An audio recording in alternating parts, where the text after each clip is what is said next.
Today on Hillbilly Voodoo, we're going to continue work on our super heavy duty tube roller metal bender. Stick around, see what type of Hillbilly Voodoo we had to come up with this week to get this stuff together. Now the last time we worked on our metal roller project here, we got our two axle ends turned down, took the brake drum and everything off, turned them down to make rollers out of them. We have one mounted up here on our 400 to 1 gear reduction. Now we need to build a drive roller almost the same size or similar to this, but it's going to be driven off of this. I think it used to be a Lovejoy coupler of some type, but we're not going to go with the full Lovejoy coupler. We're just going to go with some type of tubing coming off of the end of here to use as a drive. Now we also need to create some type of slide here that this roller is going to go up and down on. You guys kind of getting where I'm going here? If you're not really following along so far, go back and watch the first episode of this, or just hang out here a little bit and you'll figure it out real quick, like, because it's not really all that complicated. So anyways, we need to make some way for this roller to slide up and down here. Now what I'm thinking we can do is put a piece of metal on the back here as a key, just a chunk of flat stock, square stock, whatever, as a keyway, and we can notch this out, the width of that keyway, and then take two pieces of metal and go up as high as we need to go for how far we want the roller to travel. And that keyway will slide up and down, and then we can put a plate on the back of that to hold that key in there, right? Sound like a good idea? Well, sounds like the idea I have, so let's roll with it. Now well, first let's slot this out here. I got it marked out where the center between these two rollers are going to be, so let's slot that out. Actually, let's cut a piece of metal for a keyway here first. And then we'll decide how wide the slot is to how wide the keyway is. Yeah, I think that makes more sense. Yeah, that's what we'll go with. Find a piece of metal that we can make a keyway out of, slot it out, and then build our top plate. Let's go find a piece of metal anyways. Now before we get all stupid and go cutting pieces of metal, let's look around, because there's always short chunks of crap on the ground here or on the bench, cut-offs that weren't used for anything else. So there's something there. That's probably a little bit big. No, that's probably a lot big. And what else have we got here? That's a piece of wood. That's steel. That's not big enough.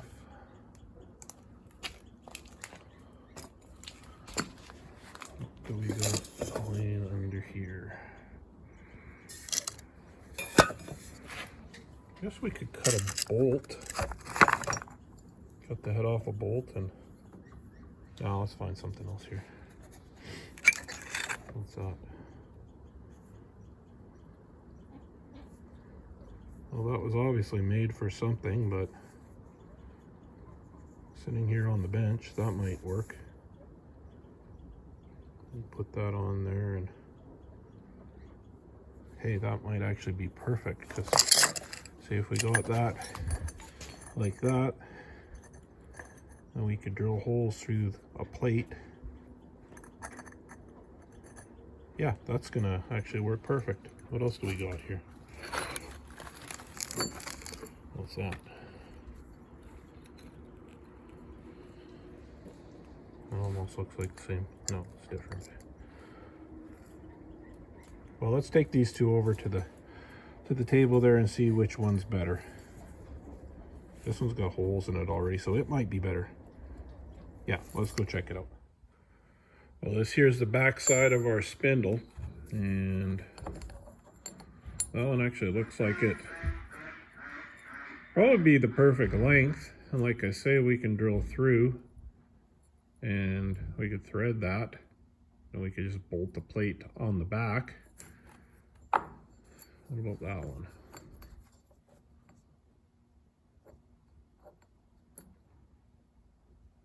Yeah, we get all. Now let's use. What's the thickness? You see the difference in thickness there? This one's thicker, so.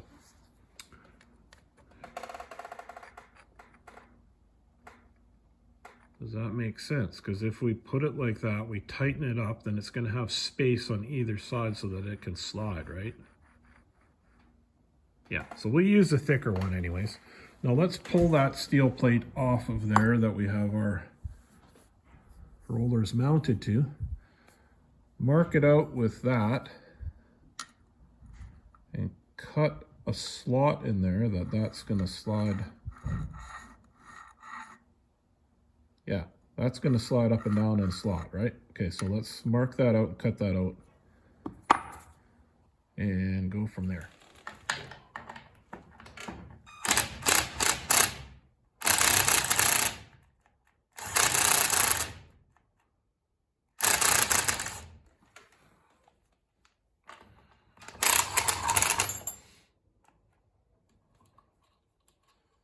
Of course, the batteries and everything are super cold and don't want to work this morning.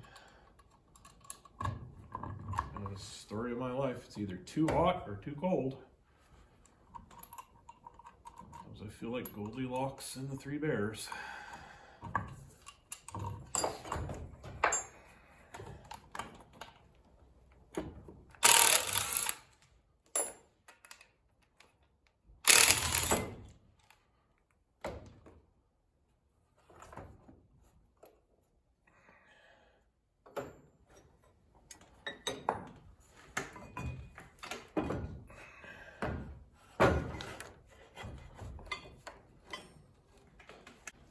So let's mark this out in some way that kind of makes sense here. Remember, we got this scribe line right here for the center between our two rollers. Well, let's figure out the width of our metal here.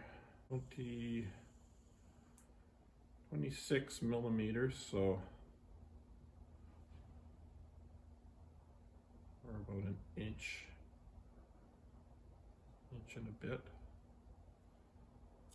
So let's find the center of that.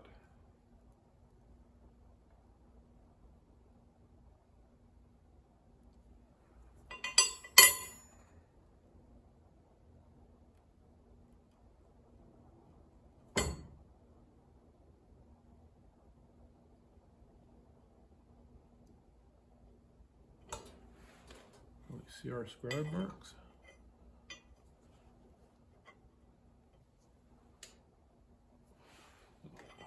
Gonna have to put a little more ink on there so we can see what we're doing here.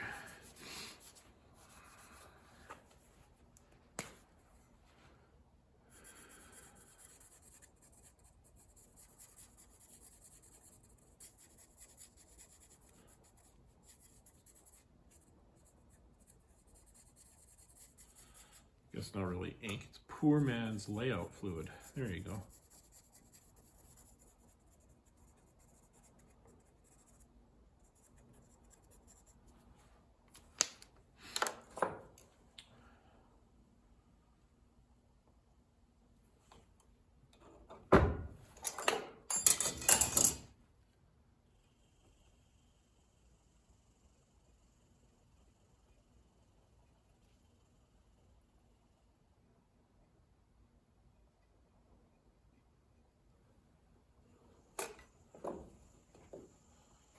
Use our calibrated micrometer here to make sure that we're the right width.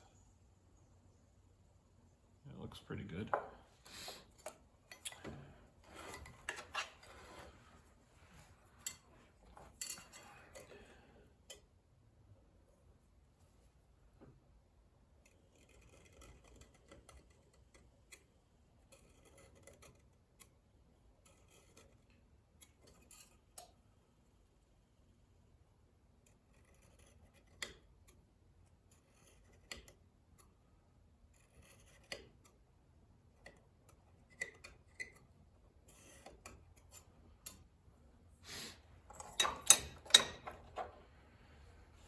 Now I'm going to center punch and drill so that when I cut these two lines down, it meets up with the drill hole, and then we'll have the bottom, so we won't have to try to cut the bottom out. Where's my hand?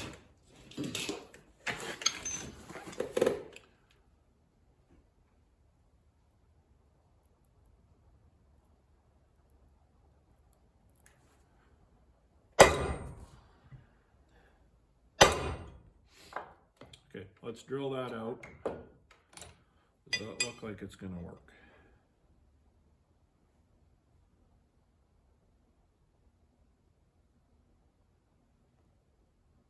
It's going to slide up and down with the roller on it. Yeah, that looks like it's going to work.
I got our slot chopped out in our piece here.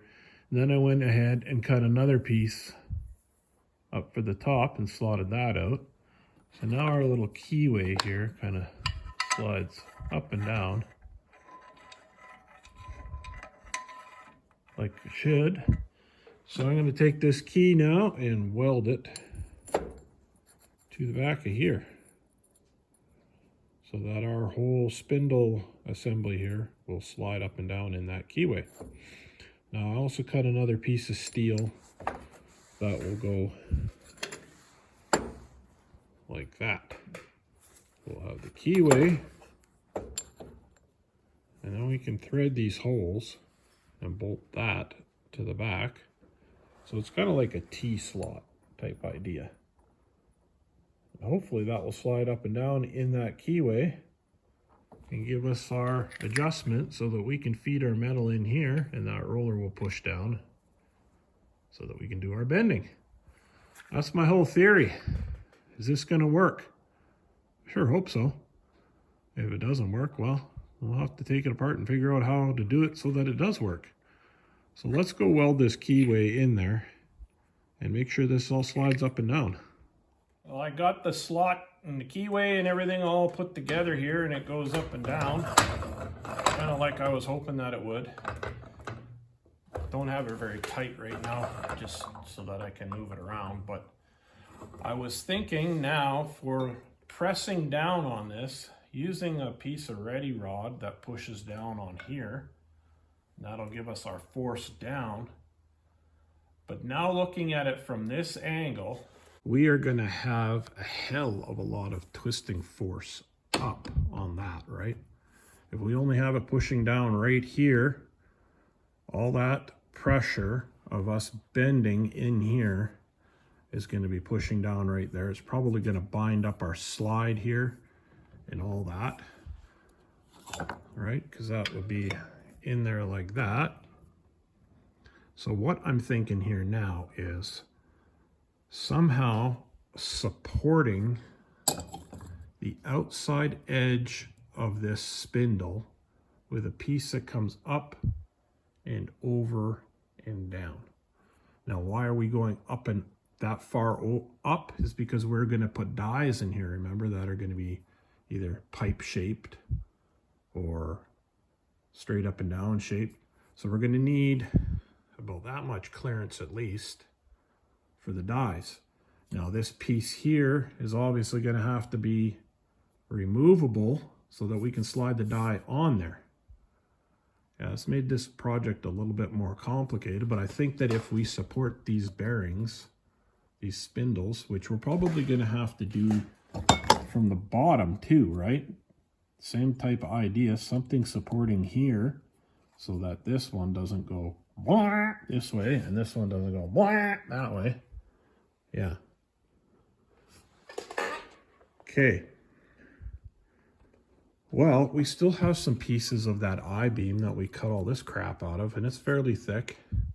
It seems to be usable for what we're doing here. So let's cut a piece that will go up like that, over, and then we can mount a chunk of ready rod right in the center, right? Or somewhere close to the center. And that will distribute everything evenly. That's my theory, my thought. Does that sound like a good idea? Well, I don't care if you don't think it sounds like a good idea. I'm going to do it anyways and see if it works. So let's go find a few more pieces of that steel and start sticking some things together here and see if it actually does work. So I found this scrap of steel here and I notched it out the same as the nut that's holding our spindle and everything hub all together here. Same shape. Now what I'm thinking is that will support the end of our bearing to keep this from pushing up, right? That's my whole theory. And then when we're ready to put our dies on, we can unbolt this, take it off, put it on there, like that. So I'm going to take this piece of steel here, put it in here like that. I have a bit of a spacer here. We have enough room in here for our dies to stand on edge. I'm going to mark it out.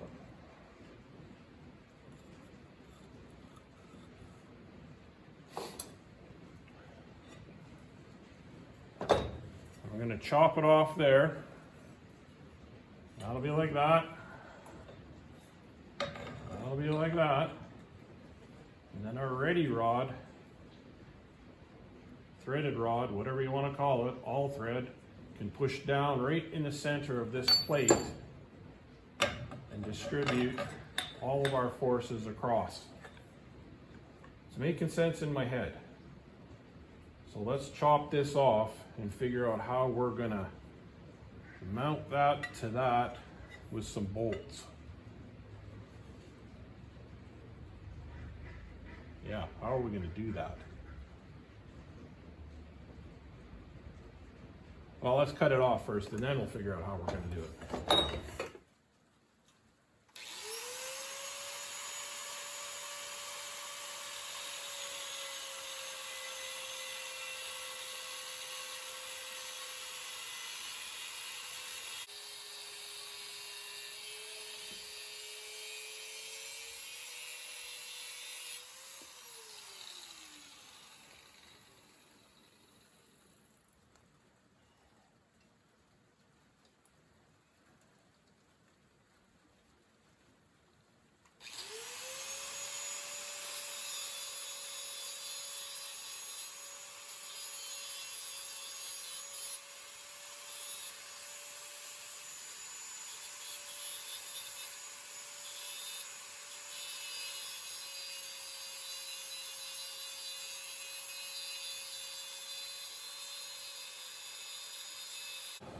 So this here's my idea for mounting this plate that goes on the end of our spindle on this piece of steel in a way that I can remove it so that we can slide our dies on.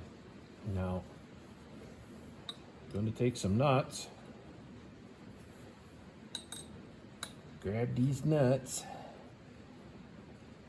And I'm going to weld them to this plate, drill holes through this one, and bolt it. Now, why am I not just drilling holes in this plate and tapping it? Because I broke another tap. Now, you guys know of anywhere to get taps that don't break, that you end up having to weld the nut on to get the damn thing out.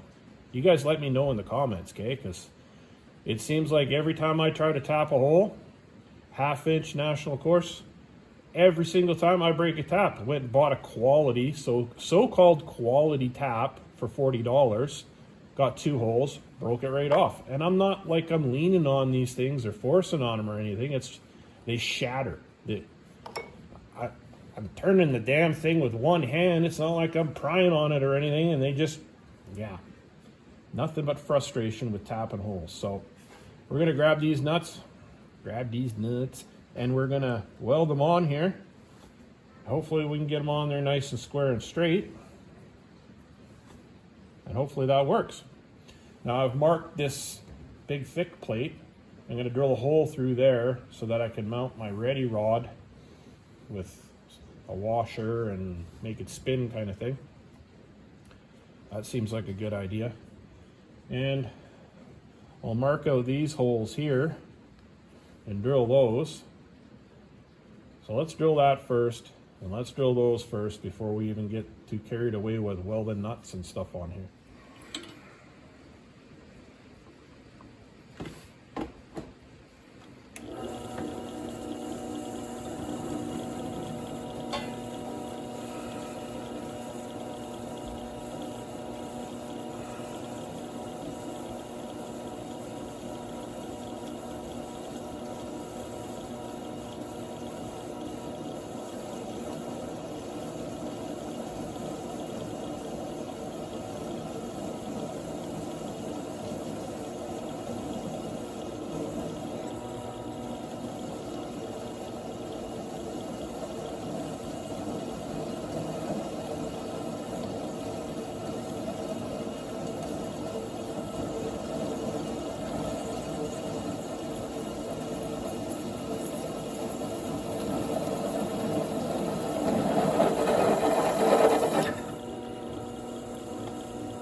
I managed to stick those pieces together there. It looks like it's gonna work. Didn't exactly get it super square, but I don't think that's gonna matter too much. That ready rod now needs to go through there like that. I'm just wondering how. I'm gonna weld that nut to the top there so that when it pushes down on that, right? Or wait a minute. No, that's not what I'm going to do. I need a plate that goes across here. And then I can weld that nut to it, right? Because it's got to push down. Yeah, wow, that would have been a big screw up. Okay, well, I guess we're not as far along on this project as we thought. We need to cut a plate to go out here with a hole in it that we can weld that nut to. And chances are pretty good we're going to need to come off of that plate with some type of triangulation of some type to keep that plate from doing this, right? Yeah. Okay, well those nuts welded on there kind of made it work, so we can unbolt that, pull that piece off, and then slide our die or whatever the hell we're going to put on this roller on there. Yeah. Okay, let's go find a piece of steel. Actually, I think I got one laying right here on the floor that'll work for that, and I'll poke a hole in it. And we'll tack it up there and see what we need to do for some type of triangulation off the side here. Is that making sense? Let's think about this for a minute. Yeah, I'm pretty sure that's making sense. So let's go with that. Okay, I got our top plate here welded in.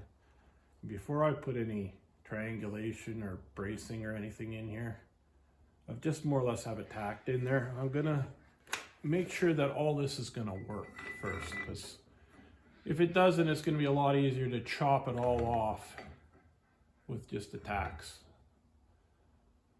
So what I'm thinking here is I'm gonna turn the threads off of this rod so that I can put a washer on here up to the shoulder of where I've turned the threads off, and that'll push, the washer will push against the threads, the shoulder, and then I'm going to put another washer on the inside here with a cotter pin.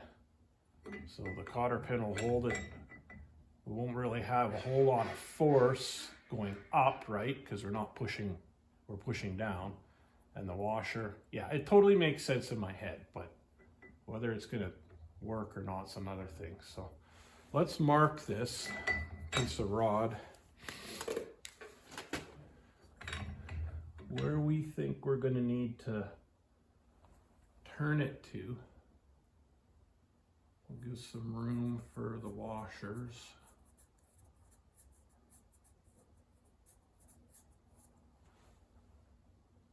Yeah, that should work. Now let's go stick that in the lathe and turn the threads off of it and see if this whole idea is gonna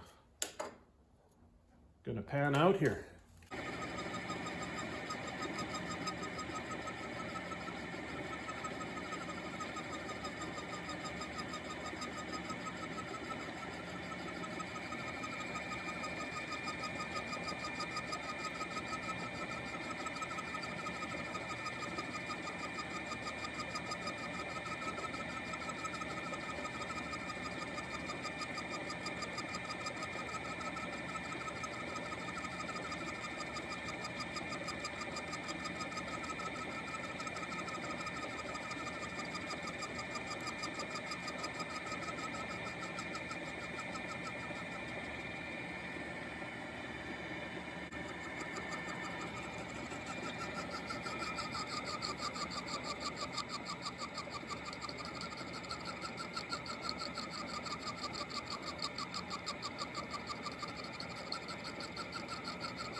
Got that end of the ready rod turned down there. Now let's go and dig around in the slugs that we keep when we use our hole saws and make some big, thick, heavy duty washers that we can slide on there.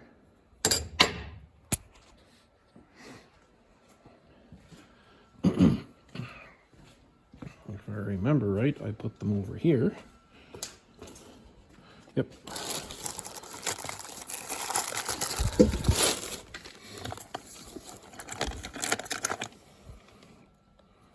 That's fairly heavy. And a little bit thicker.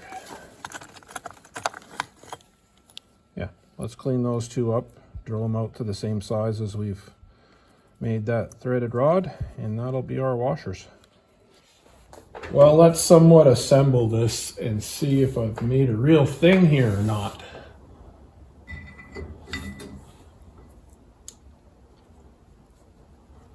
So washer there, that'll bump onto there and push down, and then we'll put another washer down here.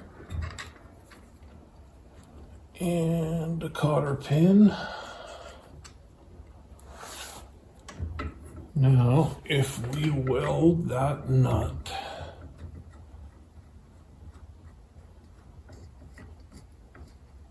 to there like that, when we screw that up and down, it's going to make that go up and down, right?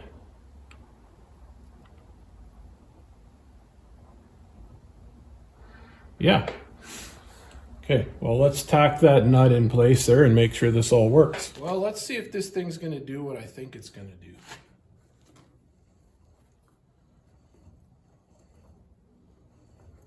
Well, it goes down.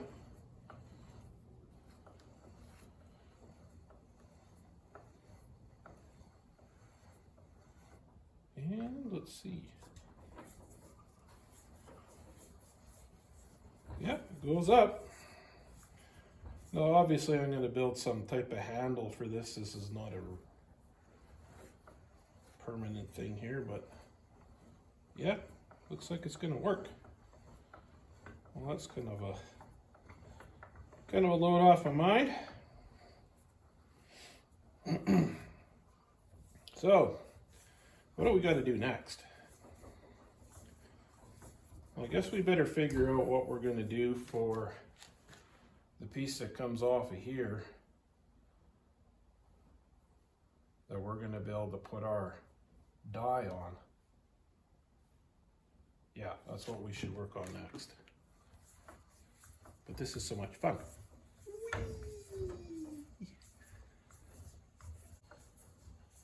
Okay, enough screwing around. Let's go find a piece of pipe that will fit over the top of this, that we can build some type of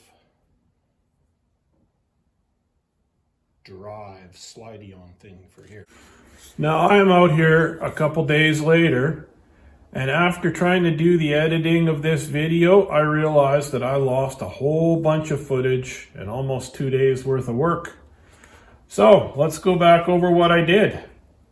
I grabbed a piece of pipe that was the size of this, whatever this coupler is. I think it was a Lovejoy. I machined it so that it would fit over, and I took a square chunk of steel, the same width as this groove in here, and I keyed it in so that it's locking in. I also made a shaft off the end of it because we're going to have to support this with a bearing, which I have right here. So I made this to support the end here. Now we're going to have to go across here and do the same with this spindle as we did here to support so it doesn't fold down. But yeah, like I said, after fumbling around out here for almost a day and a half making this thing, I've lost all the footage, and it's kind of annoyed me. So I think we're just going to leave this video here before it starts to make me any more frustrated than what it already has. And I'll come back to building the rest of this support and everything in another video. So until next time, guys, use what you got to make what you want, and I'll see you guys later.